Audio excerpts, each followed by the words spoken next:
The last few days of my life have been very surreal.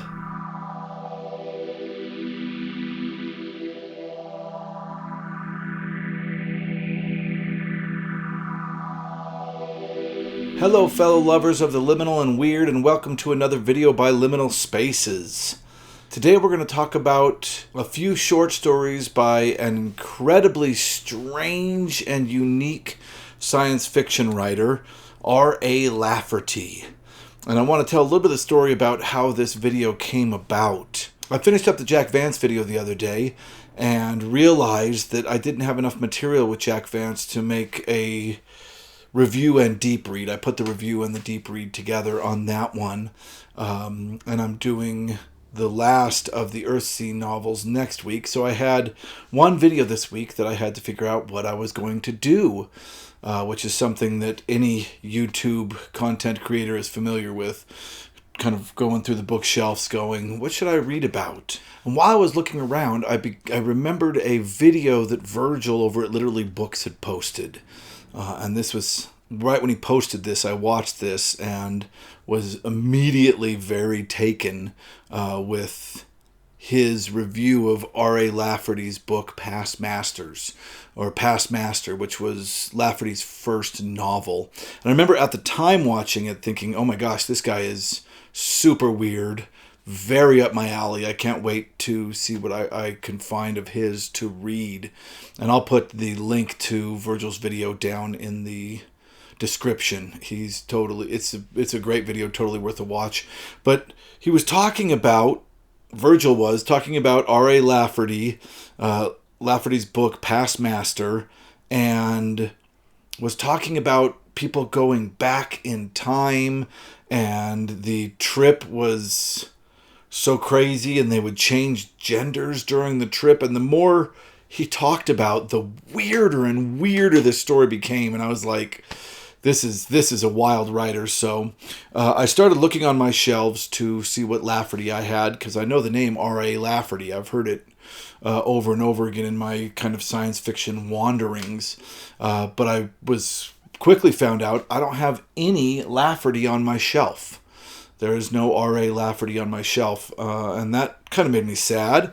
So I was like, okay, I'm going to have to figure out R.A. Lafferty in the future. And then I did my video on Keith Laumer's Night of Delusions, and somebody posted under that video that they had a specific story that they loved by R.A. Lafferty, and that would specifically fit my love of exploring the subconscious, particularly with the use of dream machines. And he said there's a Lafferty story that fits that perfectly. I'm going to read their comment. So this is from user Blitnock. And Blitnock said, one of my all-time favorite short stories is a dream machine story, The Configuration of the North Shore. It's by R.A. Lafferty and can be found in Orbit 5, edited by Damon Knight, 1969. You have to read that. I reread that short story every few years. It's simply haunting.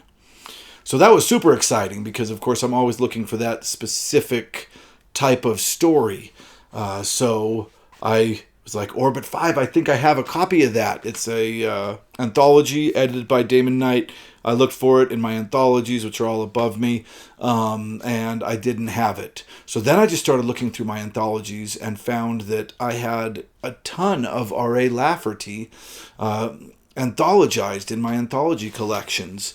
So I was like, oh, I'm going to be able to find something by him that I like. Anyway, then I let it go. I traveled to Colorado. I did videos. I listened to novels on the way over. Had a plethora of stuff to talk about for the channel. And then just yesterday was the first time that I went, okay, I have to make something for the channel, and I don't have anything read specifically, so what should I read? And I went back to that R.A. Lafferty concept, and I was like, okay, I'm going to track down a good Lafferty story that I can talk about through my anthologies. And at first, the first thing I got my hands on from my collection was an old magazine called The Haunt of Horror.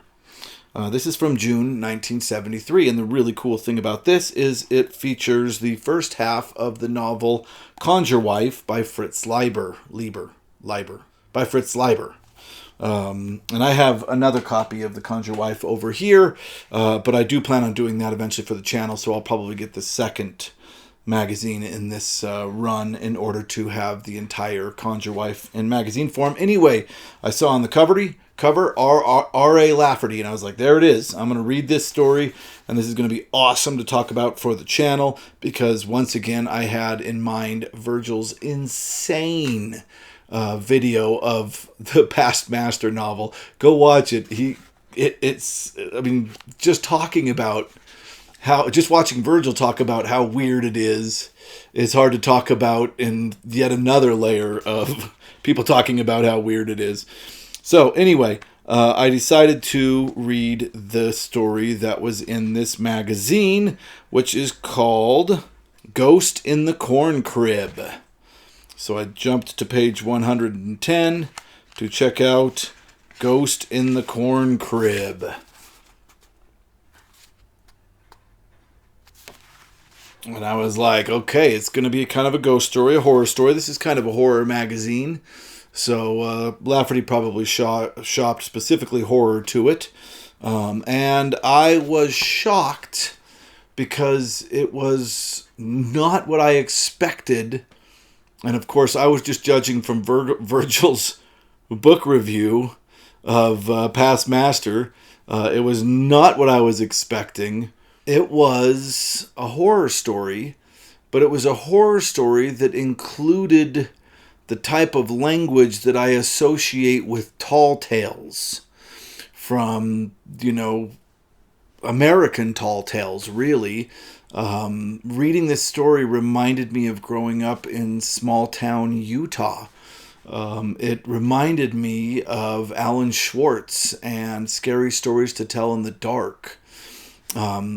It's these kids talking to their elders about a ghost that appears in the tool shop above the corn crib or the cornfield there.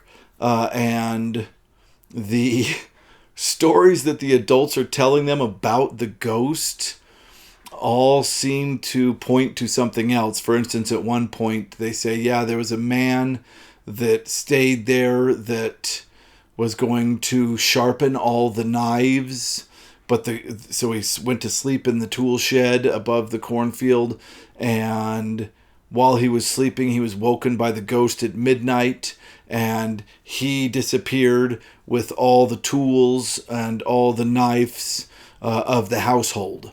The ghost took all of it, and it was even weirder that the ghost saddled a horse and took the horse, and they found the horse in town. And of course, I'm thinking, okay, this guy robbed him, right? So it had that kind of humor throughout the whole thing. And this ghost only kills people with a certain last name because he's looking for the person that did him wrong. And in the end, the kids decide to go see the ghost. And there's a funny turnaround about last names at the end. It was fun. It was silly. It reminded me of my youth. It reminded me of tall tales and scary stories. And I was a little sad because it was too short to be given its own video. So I was like, okay, this can't be the Lafferty I talk about. And that was the other thing. All the things it reminded me of sounded nothing like what Virgil had talked about with R.A. Lafferty on his channel. So I was like, okay, I'm going to have to keep reading R.A. Lafferty stories until I find the one that I want to talk about on this channel. So I was like, okay, I got to get out of horror. And this didn't seem as much like a kid's magazine, but that specific story seemed to have been written for children. So I grabbed an anthology that had R.A. Lafferty in it. And this looked really awesome. SF-12, New Dimensions in Science Fiction, Fantasy, and Imaginative Writing, edited by Judith Merrill. And the names on the front, Fritz Leiber, I think it's Lieber, Samuel R. Delaney, William Burroughs, John Updike, J.G. Ballard, R.A. Lafferty, and others. I was like, okay, this is going to be specifically for the weird. And the story that I got in this one by R.A. Lafferty was definitely different than the one I had found in this Haunt magazine. This is the story of people from Earth going to another planet that is peopled by people called the Cameroi, and trying to study their PTA. So their mission is to go see, and that means Parent-Teacher Association, like straight up. They're going to this alien planet to see what kind of PTA the Cameroi have. And they arrive on the planet and say to the tour guide, to the information center or whatever, we're looking for the PTA. And he's like, oh, we don't have a PTA, but go talk to that guy over there and he'll help you. And there's just this old Cameroi sitting on a chair, and they're like, how can he help us? And he's like, nah, don't worry about it, go talk to him and he'll help you. So they go talk to him, and he's like, yeah, I can help you arrest that guy. And they're like, what? Because these are all PTA people from Earth. And he's like, yeah, just arrest that guy over there. And one of the PTA people's like, right on, and runs and arrests the guy. She's very excited to arrest the guy. And he's like, good, now you and him arrest those 3 people. And they arrest those 3 people, and they're like, great. And then he tells the Cameroi that have just been arrested, you all are now the PTA. And show these other people around and answer their questions. So they talk about schooling. And this becomes basically just an essay about how the Cameroi educate their children. And the Cameroi are, after their education, are much more intelligent than Earth children are, because they just kind of let their children do things. And run things, and they teach them concepts that are not rote memorization. They end up building cars, and then it gets crazy. This grade by grade, they end up doing more and more and more. The kids end up building vehicles, faster than light travel vehicles, and then plotting a course into the cosmos on their own. And then it gets crazy. They like start building worlds on their own, and then they govern the worlds, but only for a few months to learn how to govern. And they're taught different levels of religion until they kind of transcend time and space. But they're also taught things like how to bully each other properly and how to slow down their reading because they read too quick. It's very, very strange. And I think that it is an exercise in how weird it would be to look at a concept that 2 alien species share, but of course would not be really the same between the 2 species, and that is education. And one of the weirdest parts on my copy of the book, this is on page 166. How do you maintain discipline? Mr. Piper asked. Indifferently, said Philoxenus. Oh, you mean in detail. It varies. Sometimes we let it drift, sometimes we pull them up short. Once they have learned that they must comply to an extent, there is little trouble. Small children are often put down into a pit. They do not eat or come out till they know their assignment. But that is inhumane, said Miss Hanks. Of course, but small children are not yet entirely human. If a child has not learned to accept discipline by the 3rd or 4th grade, he is hanged. Literally? Asked Miss Munch. How would you hang a child figuratively, and what effect would it have on the other children? By the neck, Miss Munch still was not satisfied.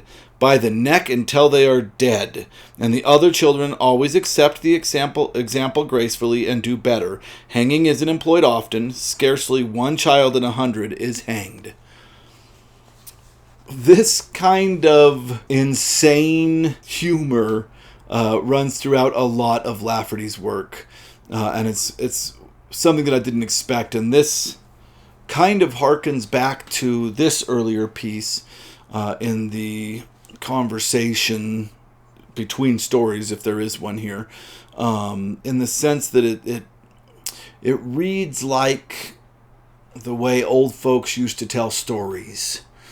growing up is the best way I can put it. And of course, I live out in the west of the United States, the Southwest, and this reminded me a lot of how old folks would tell stories every once in a while, putting something in that is so insane that it becomes hilarious. Moving on to Universe 10, which is edited by Terry Carr. Very thin volume. Had a story by R.A. Lafferty in it, which is called All the Skies Are Full of Fish. It's one thing I've slowly began to notice about R.A. Lafferty is that he has incredible titles. I think I forgot to tell you the title of this one. The Primary Education of the Cameroy. That one's not as exciting, but And All the Skies Are Full of Fish was a great title. And one of the things that I noticed about my kind of journey through these Lafferty short stories is every one of them was better than the last. Every one of them got better and better.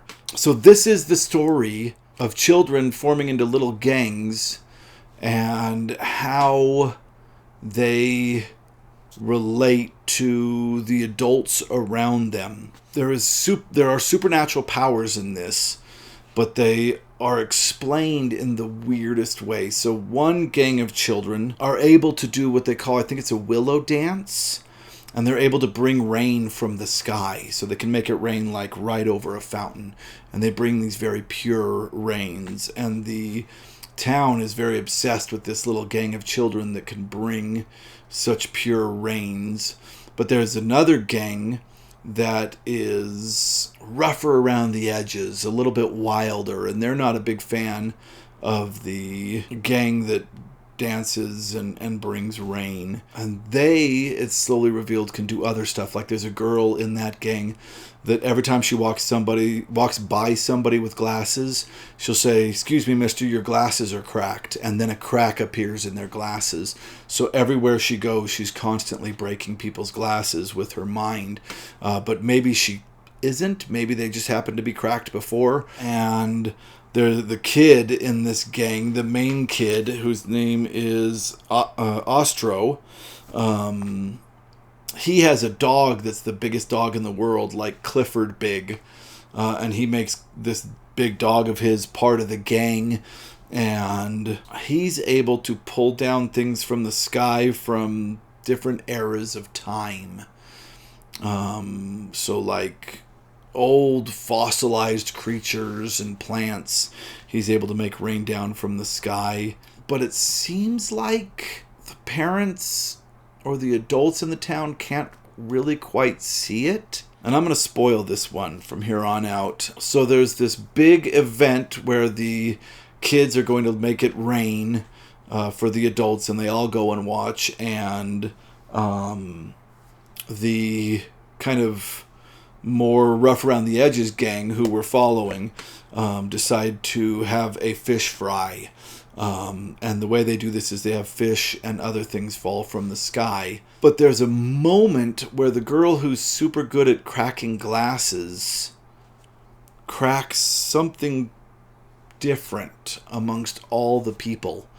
And what happens is, the way he describes it is, the entire audience has the scales fall from their eyes, which of course is an old metaphor for being able to suddenly see things as they actually are, or see magical things that couldn't be seen. I haven't done a bunch of research on that exact idiom, but the scales fall from their eyes. I think it's biblical.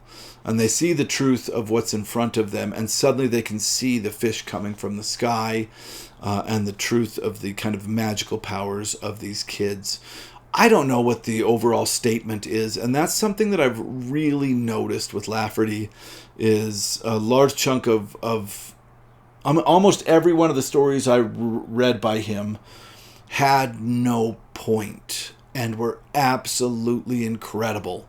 There's no deep reads or interpretations necessary for these. And I do love deep reads, and I love following textual evidence to figure out whether there's allegories or what in writings. But these seem to resist that.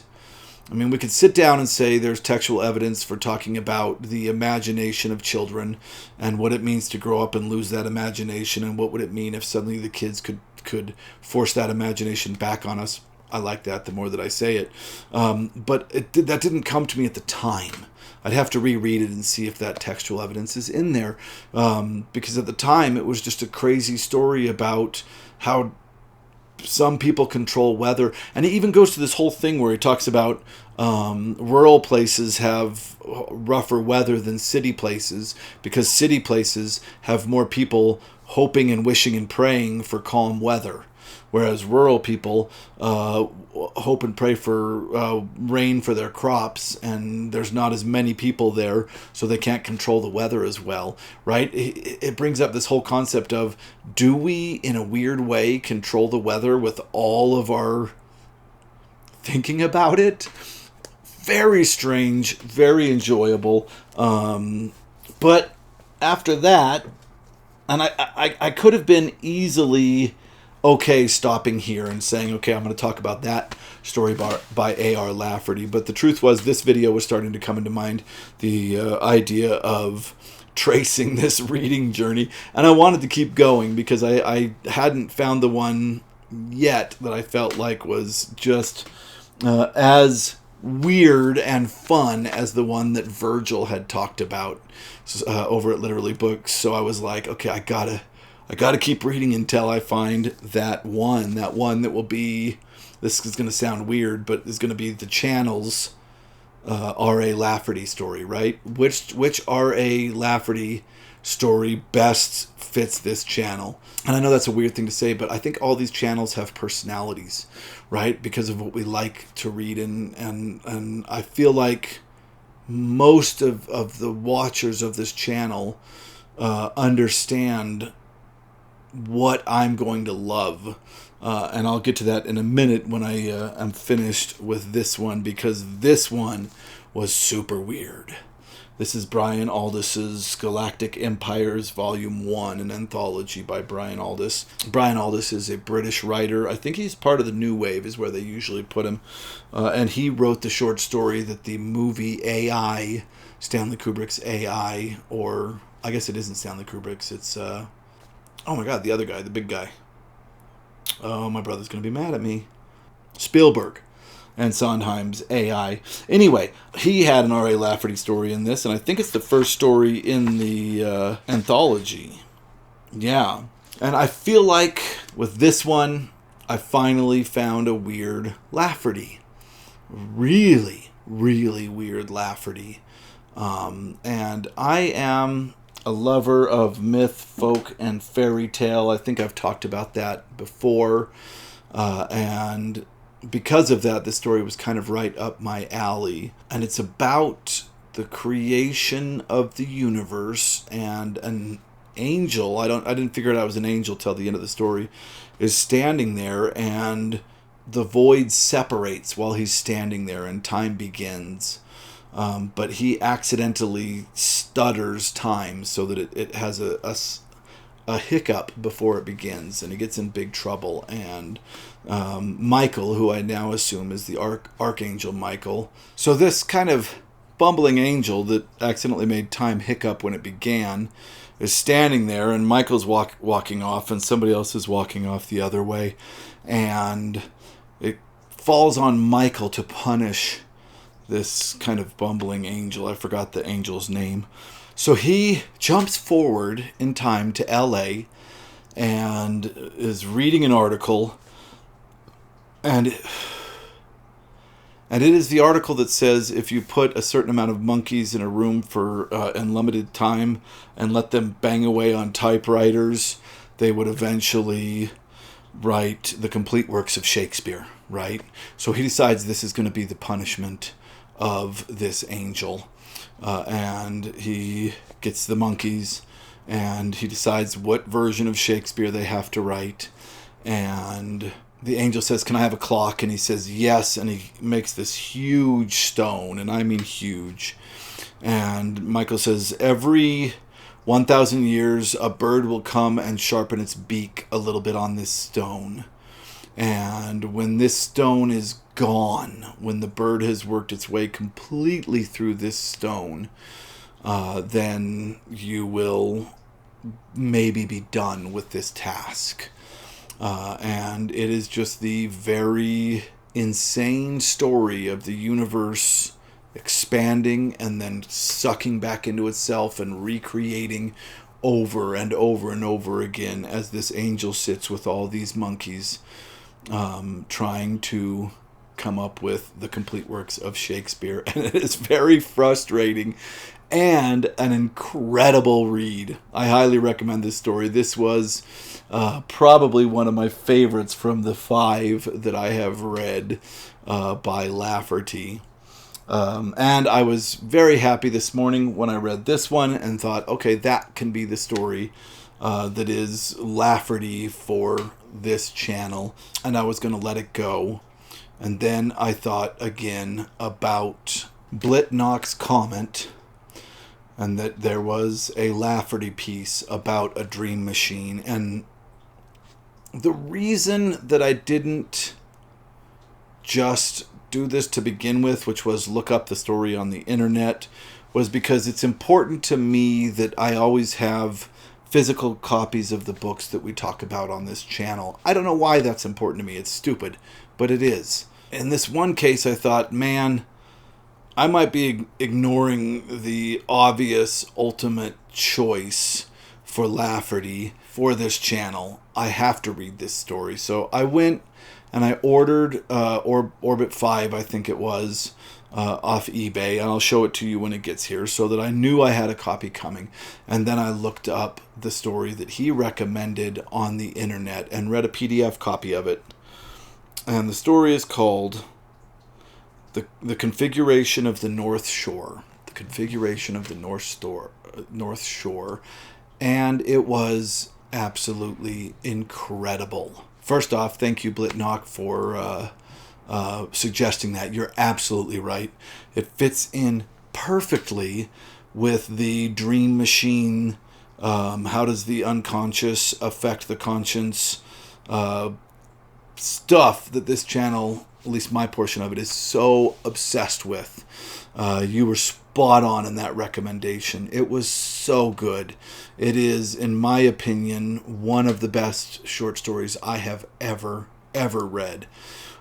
Which just goes to prove that you guys watching this, you guys are not even starting. You guys get what I'm trying to do here, even more than I do. We're coming together as a community around a very specific sci-fi trope that I didn't even know was a trope before, that all started with my love of Hard-Boiled Wonderland and the End of the World, and it's been incredible. And somebody recently said that I need to make a video outlining all of these stories that specifically match with that plot, and I agree. When I get my copy of Orbit 5 in the mail, I will do that. But this story looks at liminality in a way that is closest to home that I've ever seen. It's about a therapist and a patient that is getting in a dream machine, and they're watching his dreams. And he keeps having these recurring dreams where he almost makes it to this place called the North Shore. And it becomes a story of the weird spaces, liminal spaces, that he has to travel through in his dreams to try and make it to this ultimate North Shore. And I'm going to have a really hard time explaining this, but I think this concept of the North Shore is inside all of us, but it's not called the North Shore. There is a magical place deep in our subconscious, just like the town that Murakami talks about in Hard-Boiled Wonderland.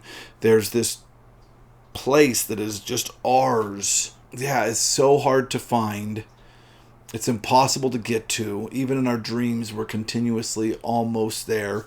I don't know if any of you have recurring dreams about houses. I constantly have recurring dreams about houses. So I think that in my brain, this perfect place, this North Shore, is actually a house.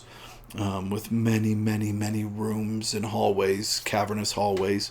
And the story so incredibly describes the sticking point where he keeps going through these liminal spaces in the dreams to make it to this perfect place. And then there's a betrayal in the end of the story. And then in the end, it breaks the fourth wall, becomes meta, looks directly at the reader.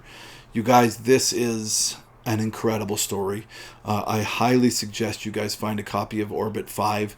Lafferty, people, is it in any of the short story collections? If it is, that could be another place. Hopefully somebody will comment underneath. I'm not going to give any more away about the end. I do want to say that they set it up in a way that there's these prequel dreams, that eventually the dream always gets to him trying to get his way to the North Shore, this incredibly perfect place from his subconscious. And there's always a sacrifice in these prequel dreams. Something is always lost in these prequel dreams, and it was just so incredibly done the way it talked about dreaming. But there's one of these that I wanted to quote directly, so I'm going to go grab my computer because I read it on my computer and read you this quote.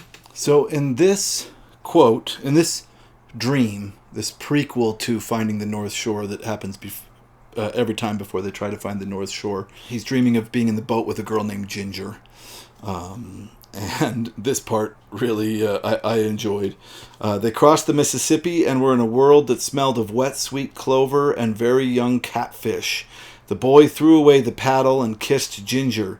It felt as though she were turning him inside out, drawing him into her completely, and suddenly she bit him hard and deep with terrible teeth, and he could smell the blood running down his face when he pushed her away. He pushed her out of the canoe, and she sank down and down. The underwater was filled with a green light, and he watched her as she sank. She waved to him and called up in a burst of bubbles, "That's all right. I was tired of the canoe anyhow. I'll walk back." "Damn you, Ginger. Why didn't you tell me you weren't people?" the dreamer asked. I don't know why. I loved that part. It has the scariness and the humor of dreams, and I thought it was really well done. So the story is him and his therapist trying to get the dreamer to the North Shore, and there's 4 attempts. They try over and over again. They keep failing, and they keep trying to push on and find a way.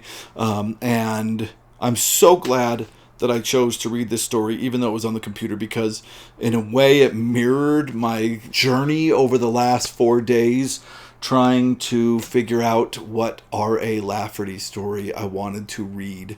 And I kept trying to get to that perfect story that I could recommend to you guys that would just blow your minds and be something that would be absolutely worthwhile reading. And this is the one. I don't think anybody will have any issues with this story. It's absolutely incredible. And I owe it all to many steps along the way. First off, Virgil at Literary Books doing that crazy video about Lafferty's first novel. And then next to Blitnock for pointing me in the direction of this absolutely perfect story for this channel. And then just me going through my library looking for random stories by this R.A. Lafferty guy. What a reading journey it has been. A couple of things that I wanted to add. Number 1, the first novel that Virgil at Literally Books talked about as part of the Ace science fiction special series. So after I was done doing all this reading, I went to Vintage SF's page and found his review of this story. And I don't think he liked it as much as Virgil did. So you can get kind of 2 takes on it if you'd like. I will also put Virgil's link down below not Virgil. I will also put Vintage Sci-Fi's link down below as well. After I watched Vintage Sci-Fi's video, I then finally looked up R.A. Lafferty and got a bit of a bibliography of him. Not a bibliography, a bit of a biography of him. and he also was of my area, although he was towards the Midwest.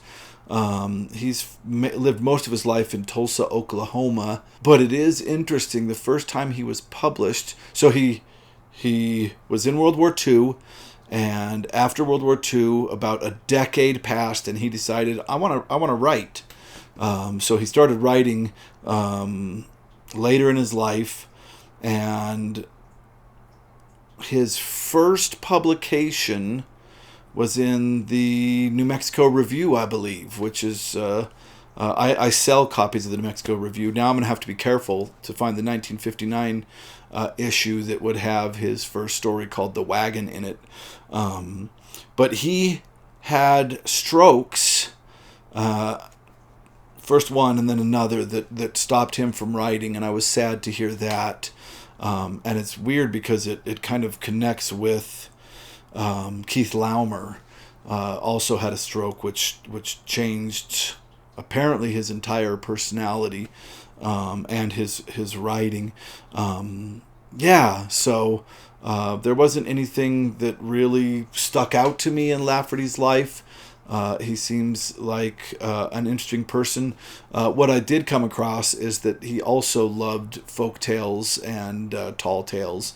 And that's, of course, why there was a sense of that throughout a lot of the stories that I read. I'm gonna be looking more at this writer.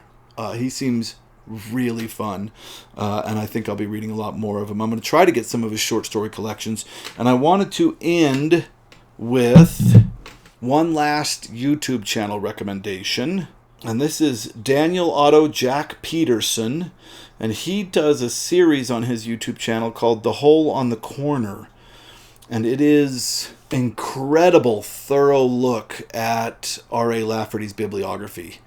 I just searched R.A. Lafferty on YouTube, and this is the first one that came up, and I get why, because this guy really knows Lafferty and has really looked deeply into Lafferty. So if you want to fall down a Lafferty rabbit hole, The Hole on the Corner by Daniel Otto Jack Peterson. I'll put a link to him down in the description as well.